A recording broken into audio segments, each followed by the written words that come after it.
Quel avenir pour les déchets en France?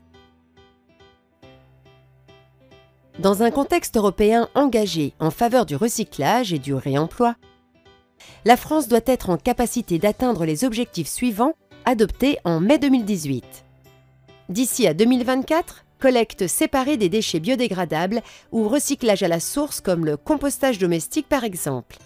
D'ici à 2025, recyclage de moins 55% des déchets municipaux, c'est-à-dire les déchets collectés par le service public de gestion des déchets. 65% des déchets d'emballage. Mise en place d'une collecte séparée des déchets textiles et des déchets dangereux produits par les ménages. D'ici à 2030, recyclage de 60% des déchets municipaux et 70% des déchets d'emballage.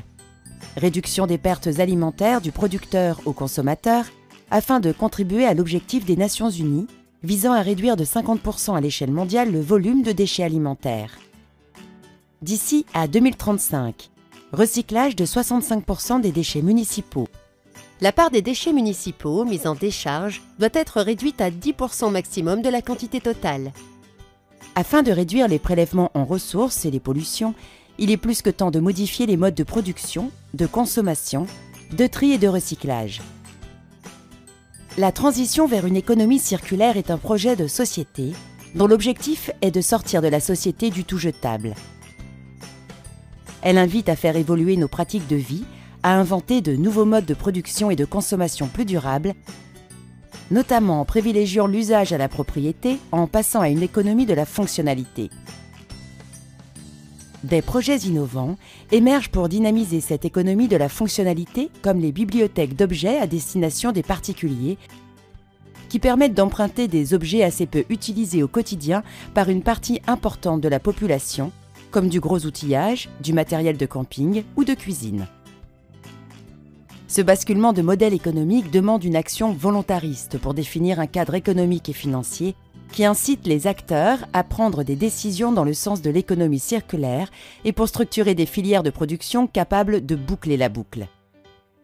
La création de nouvelles responsabilités élargies des producteurs, dit REP, semble nécessaire, car actuellement une large partie de nos poubelles ne sont pas soumises à un tel dispositif.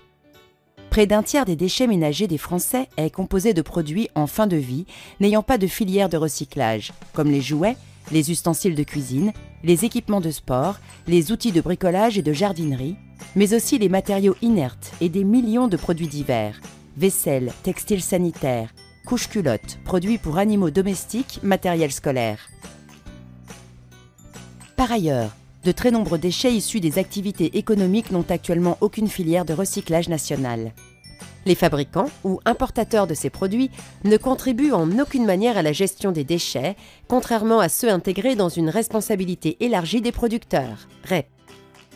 Aussi, la gestion des déchets issus de ces produits se retrouve à la charge des EPCI, qui doivent en assurer le traitement via leurs usines d'incinération ou leurs installations de stockage, et payer la TGAP sur ces opérations qui se répercutent sur le contribuable local.